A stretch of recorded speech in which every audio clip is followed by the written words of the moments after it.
Bom dia, igreja. Graça e paz do Senhor nessa manhã tão abençoada. Quem aqui já foi abençoado nessa manhã? A presença do Senhor está aqui com a gente nessa manhã. A gente agradece a Deus, os louvores da toca, todas as palavras, as orações. Nós temos a convicção de que o Senhor está aqui entre nós e eu espero continuar sendo instrumento de Deus para te abençoar nessa manhã, trazendo direção, trazendo uma palavra do Senhor que vai te abençoar para essa fase do ano. Peço que os irmãos estejam em oração, especificamente porque a Ivana foi me avisar que na hora que ela foi botar água, a tampa caiu aqui dentro. Imagina eu bebendo e engasgando aqui, igreja. Vamos falar, está em pecado, engasgou no púlpito. Brincadeira, não vou dar esse mole que eu vou botar aqui no... Ó, a tampinha querendo vir aqui, ó. Aí, ó, saiu junto, glória a Deus. Deixa eu tirar ela daqui de dentro para eu não beber na hora que eu beber na caneca. Amém. Passada essa fase do perigo, o perigo está eliminado. Vamos à palavra dessa manhã. A palavra que veio ao meu coração nessa manhã, irmãos, fala sobre mesa. O tema que eu escolhi para essa manhã é quando Deus nos chama à mesa. E pensei isso muito por conta desse fim de ano. A gente chega nessa época de fim de ano, que tem muitas festas, confraternizações, encontros, você revê pessoas, né? Falam que o espírito natalino está no ar e a gente encontra com muitas pessoas. Mas, às vezes, nós somos convidados para mesas que nós não gostaríamos de estar. Às vezes, tem algumas mesas que a gente ama estar, mas tem outras que, se a gente pudesse, a gente evitaria. Alguém tá entendendo o que eu estou querendo dizer? Ou é só comigo? Tem mesas que quando você olha assim e vê quem está, você queria voltar assim, queria ter falado que estava doente. É só comigo ou tem mais alguém aqui comigo? Amém, igreja? Então eu quero falar sobre isso, sobre mesas que a gente gostaria de evitar, porque às vezes a gente é colocado em mesas com pessoas que feriram a gente, com pessoas que fizeram mal a gente, pessoas que pensam diferente, mesas onde tem histórias mal resolvidas, mas a gente é colocado nessas mesas, e algumas dessas mesas é o próprio Deus que prepara para nós, para a gente sentar nessas mesas, com um objetivo, e é sobre isso que eu quero falar, e quero fazer isso a partir do Salmo 23. Quero que você abra aí o Salmo 23 na sua Bíblia. Por favor. Salmo muito conhecido, a gente talvez nem precisaria abrir a Bíblia, né? Salmo, talvez ele e o Salmo 91 são os dois salmos mais conhecidos. Alguns chamam de páginas amarelas, que tem lugares, casas, comércio, que ele está aberto lá, ó. Só a página do Salmo 23 está amarela, de tanto tempo que ela está ali aberta. Então talvez a gente nem precisava abrir, mas abra aí para nós lermos Salmo 23 nessa manhã. Vou começar lendo aqui. Você já conhece. O Senhor é o meu pastor, de nada terei falta. Em verdes pastagens me faz repousar e me conduz a águas tranquilas. Restaura-me o vigor, guia-me nas veredas da justiça por amor do seu nome. Mesmo quando eu andar por um vale de trevas e morte, não temerei perigo algum, pois tu estás comigo. A tua vara e o teu cajado me protegem. Preparas um banquete ou uma mesa para mim, à vista dos meus inimigos. Tu me honras ungindo a minha cabeça com óleo e fazendo transbordar o meu cálice. Sei que a bondade e a fidelidade me acompanharão todos os dias da minha vida e voltarei à casa do Senhor enquanto eu viver. Amém? Salmo lindo, salmo muito conhecido, a gente, como eu falei, talvez conheceria esse salmo de cor. E eu, irmão, já li esse salmo com uma perspectiva que hoje eu não acredito mais.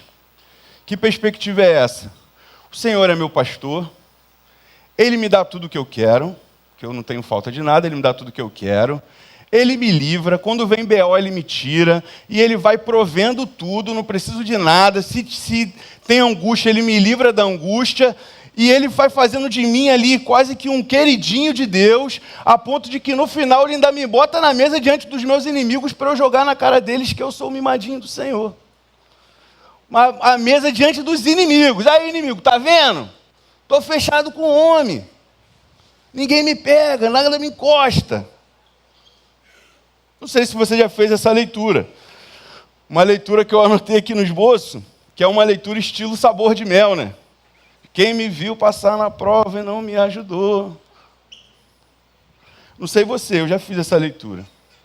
Eu já achei que esse pastor era alguém que ia me livrar de tudo, que eu ia viver só coisas boas, e que no final quem não fechasse comigo estava lascado, irmão.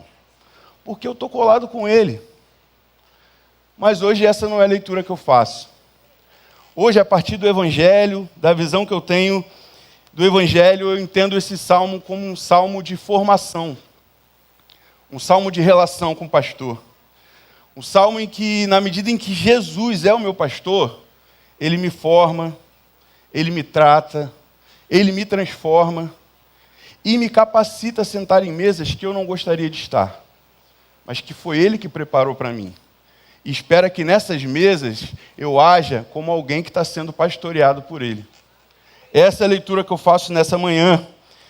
Então, esse salmo ele mostra para a gente 3 dimensões, que é o que eu quero trazer nessa manhã. 3 dimensões, 3 manifestações do pastoreio de Deus com a gente, que é esse pastoreio que vai conduzindo a nossa história, vai fazendo esse processo formativo e nos chama à mesa. E não, como eu falei, não como um processo de exaltação, porque eu sou o mais querido desse pastor, mas ele nos prepara para sentar na mesa e testemunhar desse amor, testemunhar desse pastoreio e compartilhar com os outros, inclusive com os inimigos, inclusive com aqueles que são contra nós, inclusive com aqueles que divergem, compartilhar com eles a bondade, a misericórdia, a fidelidade que nós temos recebido.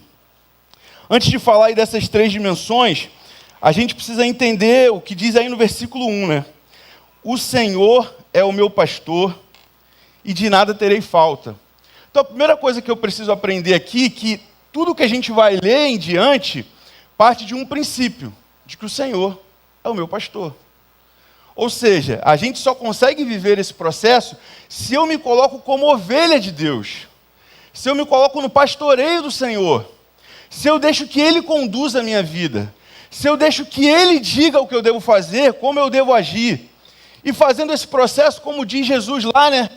Negando a mim mesmo, carregando a minha cruz e seguindo.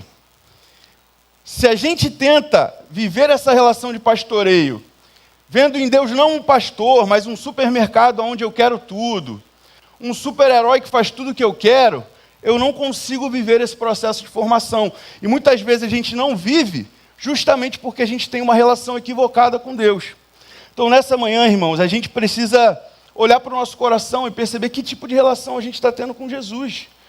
Se é a relação de um pastor que nos guia, que nos ensina, que nos exorta, ou se é uma relação de alguém que a gente só quer acionar quando a gente precisa.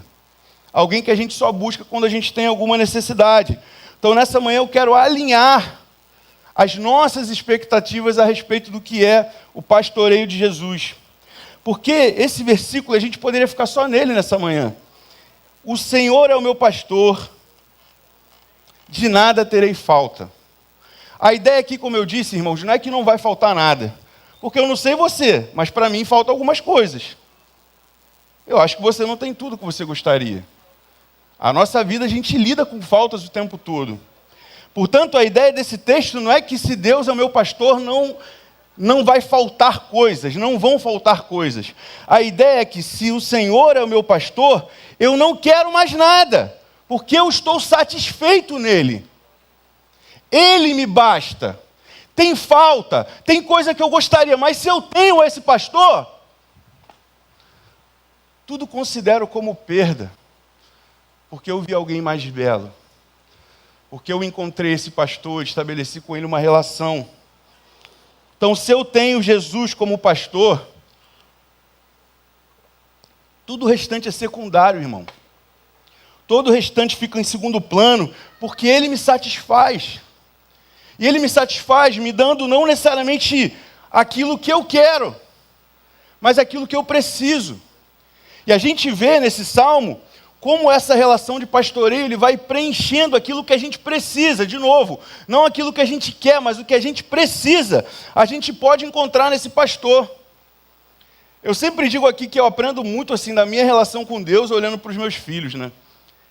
Imagina se a gente fosse dar para os nossos filhos tudo o que eles querem. Às vezes a gente sai aqui, vamos comer, vamos passar no shopping, já começa hamburguinho. Cara, quando é hambúrguer, tá um comendo, olhando pro outro assim, ó. Pô, tu vai comer isso aí tudo mesmo? Tá mordendo dele ainda, tá na metade. Tem certeza que tu vai comer? Agora, irmão, quando bota aquele brócolis, franguinho, salada, a gente vai lá, bota a comida, quando a gente entra assim na cozinha, tá cheio de prato com um pouco de comida ainda. A gente começa, quem deixou esse prato aqui? Eu e Priscila. Quem deixou esse prato aqui? Fui eu. Desce para comer. Quando é hambúrguer, tu não deixa. E quantas vezes a gente está esperando que Deus nos dê só o que a gente quer, só o que é gostoso, só o que é agradável. Mas, irmão, isso não nos mantém de pé. Se deixasse, os nossos filhos iam querer comer miojo todo dia. Eu odeio miojo, então para mim não adiantaria de nada. Mas se deixar, meu irmão, tem alguém que para de pé com miojo? Tem como ser saudável com miojo? Impossível. Então, o nosso pastor, ele não nos dá o que a gente quer, o que a gente gosta. Ele nos dá o que a gente precisa. E a gente precisa ter essa maturidade de entender que o que Deus está nos dando é o que a gente precisa. Por mais que a gente não goste, por mais que às vezes seja desconfortável, por mais que às vezes não tenha um sabor amargo, mas é o que a gente precisa confiar que o pastor está cuidando de nós. Confie que o seu pastor está cuidando de você, irmão. Porque o melhor que ele pode nos dar não é uma coisa, é essa relação de pastoreio, onde ele vai formando, trabalhando o nosso coração, fazendo a gente ser mais parecido com Jesus. Então, entendido isso, eu preciso ser ovelha, eu preciso entender que ele me basta. E aí, abro um parênteses, tem uma música que tem falado muito comigo, um trecho que fala assim, eu estou aprendendo a estar cada dia mais satisfeito em ti. E à medida em que eu te conheço mais, tudo perde o valor. Ser pastoreado por Jesus é perceber que ele tem o maior valor na nossa vida. Todas as outras coisas, as nossas expectativas, os nossos desejos, às vezes são bons, são legais, mas nada se compara à glória do Filho de Deus. Ele deve estar no lugar mais alto da nossa vida. Então, entendendo isso, a gente olha para as 3 dimensões, ou para as 3 manifestações. E a primeira que eu quero trazer nessa manhã é o cuidado. Esse pastor, quando nós temos essa relação, ele é um pastor de cuidado, ele é um Deus de cuidado. Isso está aí nos versículos 2 e 3. Em verdes pastagens me faz repousar, e me conduz a águas tranquilas. Restaura-me o vigor, guia-me nas veredas da justiça por amor do seu nome. E, irmão, às vezes a gente se aproxima de Deus, a gente se aproxima da relação com Deus nesse cenário de precisar de cuidado. Às vezes você está aqui nessa manhã precisando de cuidado do Senhor. E não tem nenhum problema com isso, porque o Senhor, esse pastor, é cuidado. Ele se manifesta como cuidado na nossa vida. Porque está tudo bem, irmão, chegar aqui às vezes precisando de cuidado. Está tudo bem chegar aqui e dizer, Senhor, poxa, a gente faz, eu abençoo, mas hoje eu queria que o Senhor falasse comigo. Poxa, eu estou com essa demanda aqui, está tudo bem. E o Senhor sabe, o Senhor entende. Esse pastor é um pastor de cuidado. E aí o que ele fala, quais são os elementos que ele traz? Ele fala, por exemplo, dos pastos verdes.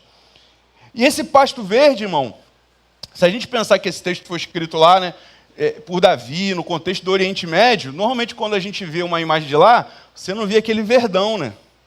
Então, às vezes, o pasto verde no meio da escassez tem alguma coisa. Então, no meio da dificuldade, o Senhor sempre provê. Às vezes não é verdinho o tempo todo, mas se a gente caminha com o Senhor, mesmo quando o nosso olhar só vê escassez, Ele encontra um pasto verdejante e nos conduz para lá. E Ele supre aquilo que a gente precisa. Então, mesmo em escassez, o Senhor cuida de nós. Ele fala de águas tranquilas. Eu estava pesquisando que as ovelhas têm o focinho perto da boca. Então, se ela vai beber água numa água muito agitada, está um rio muito agitado, ela tenta beber água e a água entra no focinho, então ela se engasga. E quantas vezes a gente não está com tanta sede na nossa vida que a gente se sufoca em amizades, que a gente se sufoca em relações ruins, tentando matar a nossa sede, a gente se sufoca em coisas que não fazem sentido. Meu irmão, minha irmã, deixa o Senhor te conduzir a águas tranquilas nessa manhã. Ele tem o melhor para você. Ele pode matar a tua sede. Para de se enfiar em coisa errada, em relação errada.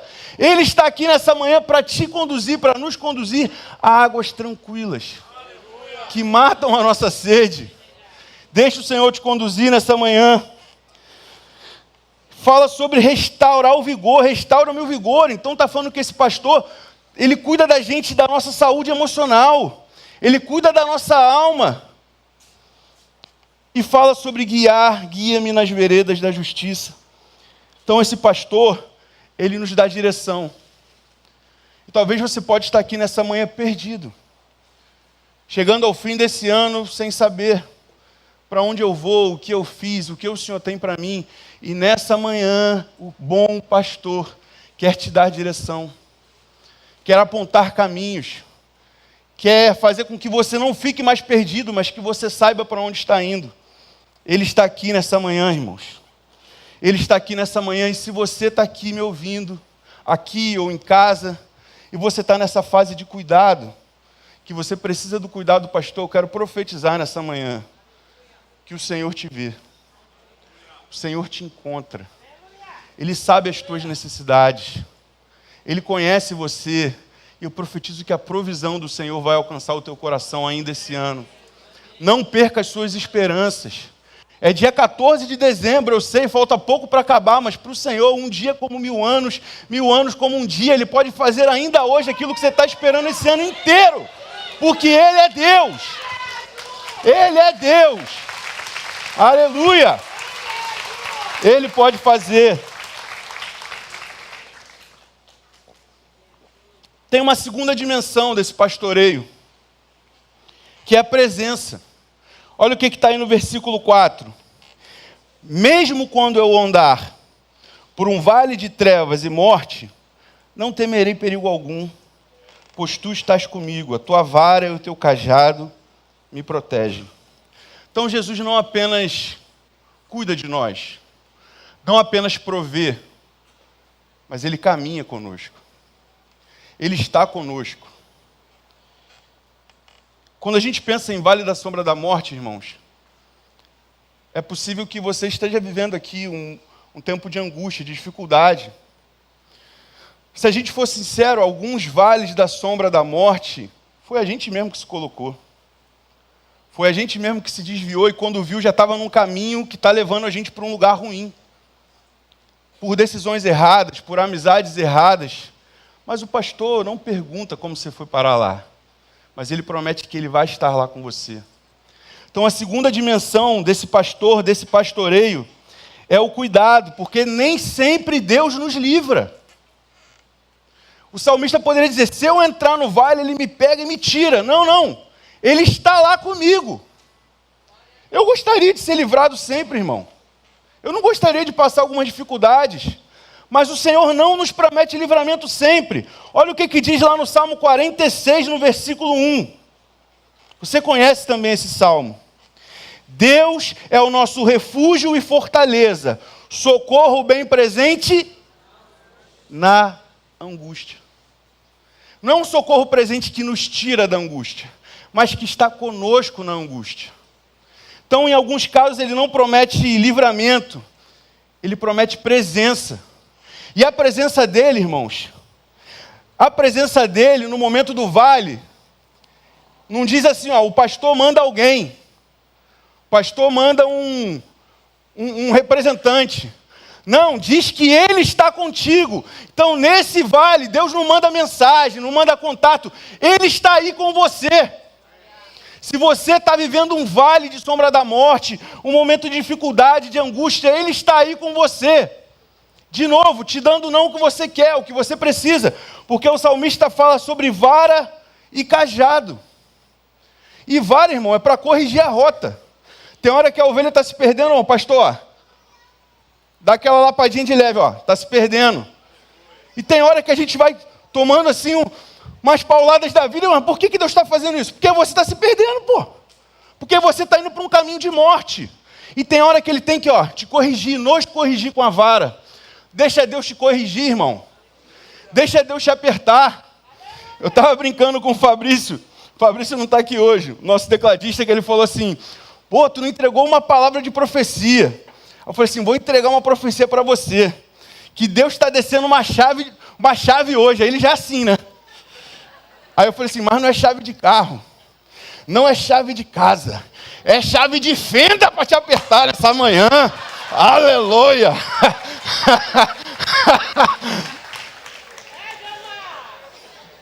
Às vezes, irmão, a gente quer chave de carro e de casa e Jesus tem chave de fenda para apertar a gente, para botar a gente no trilho, dar aquela apertada. E dói, irmão, dói. Mas deixa Jesus apertar nessa manhã. Deixa Ele te reconduzir para o lugar que Ele quer que você esteja. Aceita a correção do Senhor, irmão. Dói, mas vai valer a pena. O cajado puxa a gente, né? O cajado, para quem não conhece, lembra do um guarda-chuva? Não tem aquela pontinha assim, Então o cajado tem algo parecido com aquilo. A ovelha está caindo, ele vai lá, pesca a ovelha. Deixa Jesus te pescar nessa manhã, irmão. Deixa Ele te trazer de volta. Deixa Ele te reconduzir para esse caminho que, por mais difícil que esteja, Ele vai estar com você. Porque às vezes, na tentativa de fugir da angústia, da dificuldade, a gente acaba se metendo em cada furada, em cada ribanceira, em cada lugar perigoso. Deixa o bom pastor te trazer de volta nessa manhã. Se você está perdido, se você está no meio de uma angústia que você mesmo criou, se você está aqui nessa manhã até dizendo, poxa, mas Tiago, você está falando porque você não sabe. Pô, essa dor está demais. Eu não estou suportando essa dor, mas meu irmão, o salmista fala que ele anda no vale. Sabe o que eu quero dizer com isso? Você não vai ficar parado nesse vale, irmão. Porque o Senhor está com você, caminhando com você, conduzindo a sua história, e você não vai ficar parado aí. Ele vai te conduzir a um bom lugar, se você deixar que Ele cuide da sua vida. Amém? Perceba a presença de Jesus com você no meio da dor. Se você não consegue ver o livramento que você gostaria, se você não consegue pular essa fase da sua vida, perceba a presença de Jesus. Ele está aí. Você pode não estar vendo, porque a dor ela tem um poder de cegar os nossos olhos. E a gente só consegue enxergar a dor. Mas o Senhor está contigo aí, meu irmão.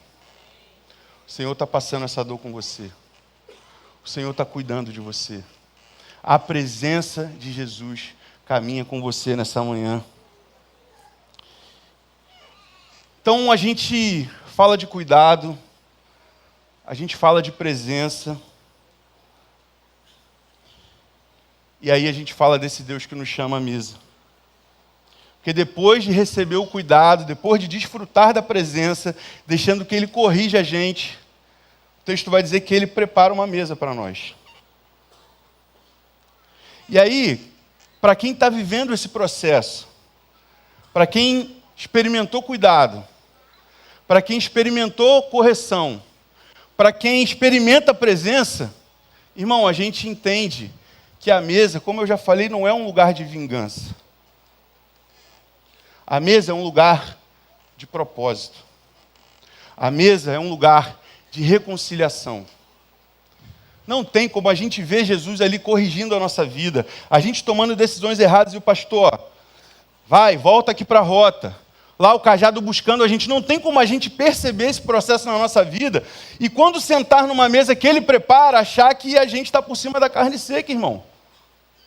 A gente senta nas mesas quando a gente vive esse pastoreio entendendo que assim, nem eu era digno de estar aqui. Nem eu merecia estar aqui. Se não fosse esse pastor, naquele vale da sombra da morte eu tinha sucumbido. Então, a gente chega nessa terceira dimensão do pastoreio, que é a dimensão do propósito. Cuidado, presença e propósito. E diz aí, o que ele diz? Preparas uma mesa perante mim na presença dos meus inimigos.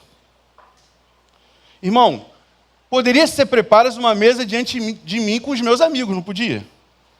Com os meus familiares, com os meus fechados, com os cria. Mas não é com os cria, irmão. É com o inimigo. É com gente que a gente tem história atravessada. É com gente que a gente tem história mal resolvida. Mas nesse salmo eu aprendo que a mesa é consequência do pastoreio de Jesus. Esse pastoreio, ele vai formando o meu coração, ele vai me preparando, ele vai me capacitando para sentar em qualquer mesa, se for ele que preparar para mim.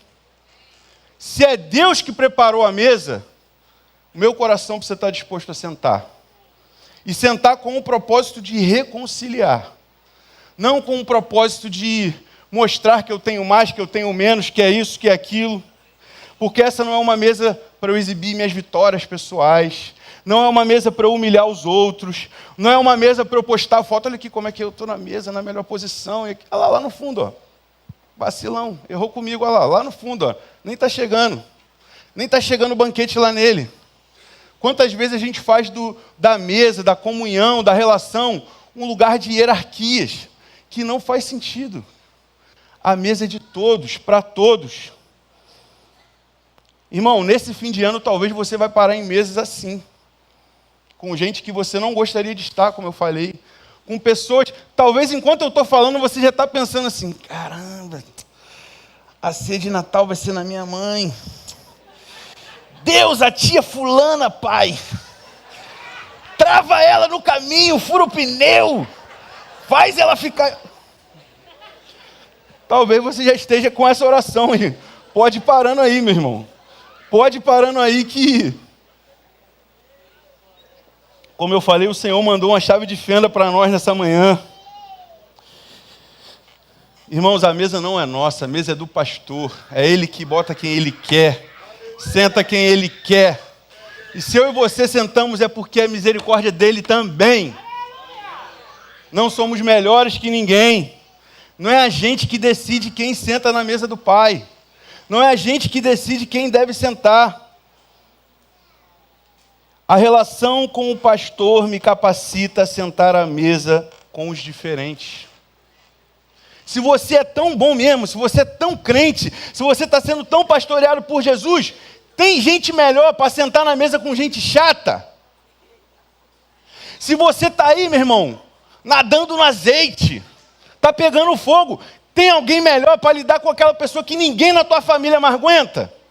Tem alguém melhor? Tem não, irmão, é tu, sobrou para tu. Queria te dar essa notícia essa manhã. Sobrou para você. Por quê? Porque o teu outro parente não está aqui ouvindo essa palavra. Então ele tem essa desculpa, você não tem. Você não tem a desculpa. Você está aqui nessa manhã, sendo convidado para o Senhor para abrir o teu coração, tirar as resistências e sentar à mesa, nas mesas que o Senhor te colocar. Porque esse é o fruto de quem é pastoreado por Jesus. A capacidade de sentar em mesas com quem pensa diferente, com quem já me fez mal, com quem já me feriu, com quem já me magoou. Mas como assim? Eu tenho que ficar dando trela? Não, irmão. Você tem que devolver o que você recebeu. A misericórdia que você recebeu. O cuidado que você recebeu. Se nesse fim de ano você sentar em mesas com pessoas que são completamente diferentes, que te fazem mal, que te fizeram mal, sabe qual é o seu e o meu papel? Dizer para elas assim, ó, talvez eu já estive assim, talvez eu já tive essa amargura que você tem, mas eu encontrei um pastor. E eu quero te apresentar esse pastor, porque ele te ama, porque ele quer cuidar de você, ele quer ser presença na tua vida. O nosso papel nas mesas que Jesus nos coloca é apresentar esse pastor que tem cuidado de nós. Isso pode parecer uma coisa meio absurda, irmãos, mas eu quero te lembrar que antes da crucificação, Jesus faz o quê? O que a gente vai fazer daqui a pouquinho, faz uma ceia. E eu não sei se você lembra, mas na mesa de Jesus tinha o Judas que traiu. Eu não sei se você lembra, mas na mesa de Jesus tinha o Pedro que ia negar 3 vezes, ele já sabia. Eu não sei se você lembra que todos os outros iam fugir. E isso não fez com que Jesus abrisse mão da mesa. A gente abre mão da mesa por qualquer coisa. O irmão olha torto para a nossa cara. Às vezes o cara estava coçando o nariz ali, você entortou o nariz para mim. Por qualquer coisa, por qualquer detalhe, a gente abre mão da mesa. Mesas que são lugares onde a gente pode e deve revelar o amor de Deus. Revelar o nosso pastor.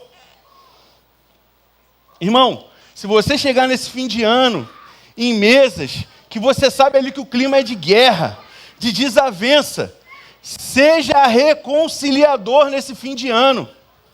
Esse é o objetivo dessa palavra dessa manhã. Nas mesas que o Senhor te colocar nesse fim de ano, seja um reconciliador. Se você já sabe que tem uma tensão de um com o outro, já chega puxando assunto, fala do Flamengo, está em alta, está ganhando tudo, desculpa, não estava nem no esboço, não estava, mas soprou agora de falar do Flamengo, porque é muito forte, esse mistério do Flamengo é muito forte na igreja, soprou agora, veio fresco, do trono, fresco. Então veio agora, puxa um papo de Flamengo, que está ganhando tudo, o PSG pode esperar, estamos chegando.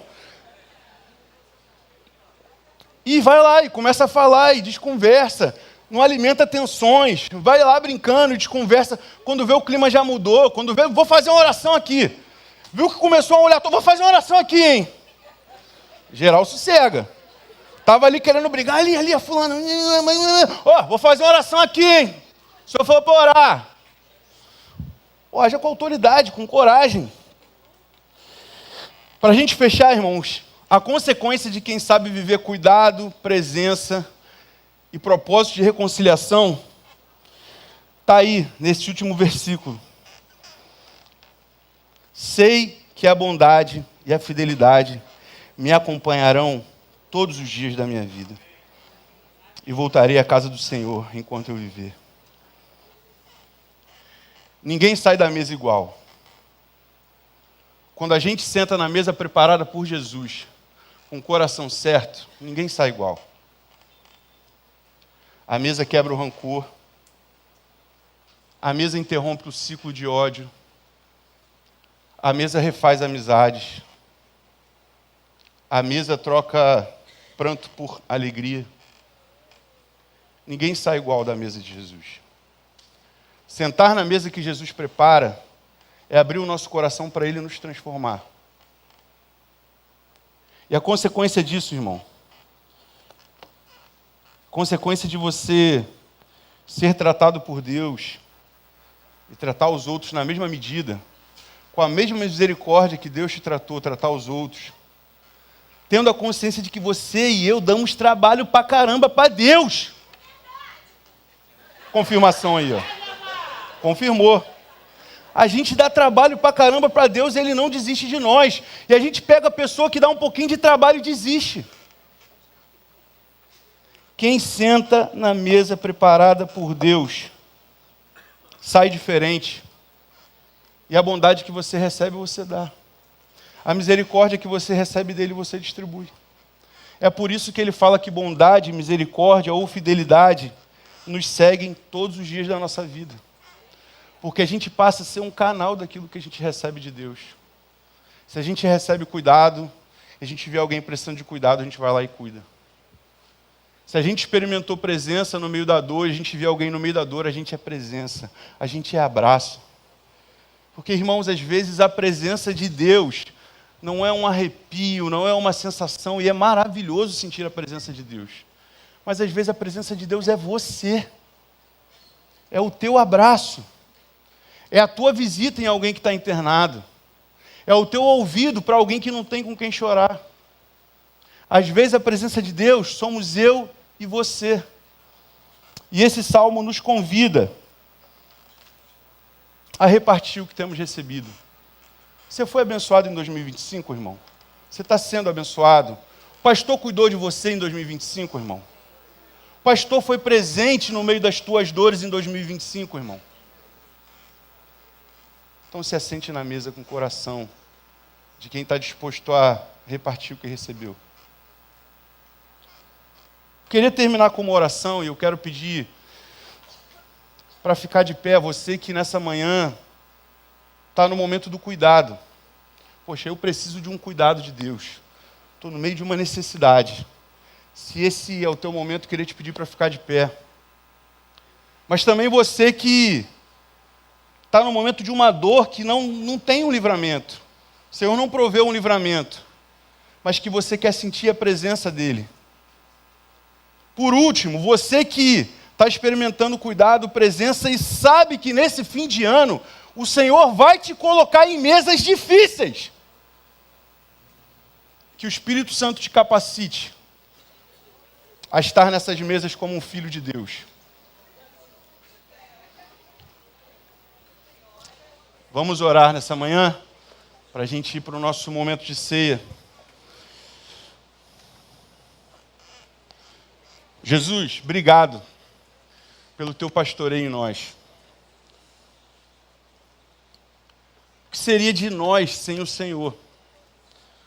O que seria da nossa vida sem o teu cuidado, sem a tua presença? Deus, a gente já teria desistido. E Pai, alguns nessa manhã estão aqui precisando de um cuidado seu, e não tem nada errado com isso. O Senhor também é provisão. O Senhor prepara verdes pastos, águas tranquilas, e para os meus irmãos e irmãs que nessa manhã precisam dessa face do pastor, que eles sejam cuidados pelo Senhor nessa manhã, que haja provisão naquilo que é importante e que está faltando, que haja cuidado, que haja abraço, que o Senhor, pelos meios que o Senhor pode fazer, por meios que certamente vão nos surpreender, haja com provisão. Não só provisão para quem precisa, mas fazendo de todos nós nessa igreja instrumentos de provisão, porque talvez nesse momento, enquanto alguns pedem por provisão, o Senhor está tocando em outros para ser provisão. Dá-nos essa sensibilidade do Teu Espírito de que se temos, é para compartilhar. Continua nos dando essa generosidade, Deus. Outros irmãos e irmãs estão aqui nessa manhã, precisando sentir a Tua presença no meio da dor. Jesus, como dói, como é difícil. Parece que não vai suportar, parece que essa dor não vai ser vencida. Mas a Tua santa presença está conosco nesse momento de dor. A dor não anula a Tua presença. A dor não te afasta, pelo contrário, é no momento de dor que o Senhor nos pega no colo, que o Senhor nos levanta, que o Teu cajado nos traz de volta para o lugar de onde a gente não deve sair. Também, Pai, sobre esse fim de ano, que talvez a gente seja colocado em mesas preparadas pelo Senhor, faz de nós pacificadores, faz de nós reconciliadores, faz de nós pessoas que estão sendo pastoreadas pelo bom pastor e que repartem aquilo que têm recebido, a mesma bondade, a mesma misericórdia, a mesma fidelidade que temos sido alcançados, que seja repartida pela nossa vida, Pai. Que pessoas que vão se encontrar conosco nesse fim de ano vejam bondade, vejam misericórdia, vejam fidelidade, vejam a presença do Teu Santo Espírito. Deus, eu sei que não é fácil. Algumas mesas, quando a gente for sentar e olhar para o rosto de alguns, a gente vai querer fugir.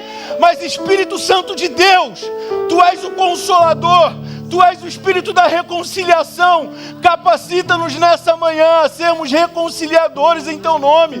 Isso não vem de nós, Senhor. Por nós a gente ia querer fugir. Por nós a gente não ia querer se relacionar com essas pessoas. Mas Espírito Santo de Deus, sopra sobre nós nessa manhã. Sopra sobre a Tua igreja nessa manhã, nos capacitando a sermos Cristo em cada mesa que a gente sentar. Que cada mesa leve o Cordeiro de Deus. Que cada mesa seja a mesa de Cristo repartido. Que cada mesa eu perceba o tamanho da misericórdia que me fez chegar ali e eu reparto essa misericórdia, Jesus. Nos abençoa nesse fim de ano, usa a nossa vida com propósito, com graça. Que a mesma graça que a gente tem recebido seja repartida. Que cada lar, que cada lugar que um irmão dessa igreja estiver, seja um lugar de paz nesse fim de ano. Eu elimino toda a obra do inimigo, de dissensão, de contenda, de briga em nome de Jesus. Não vai prevalecer.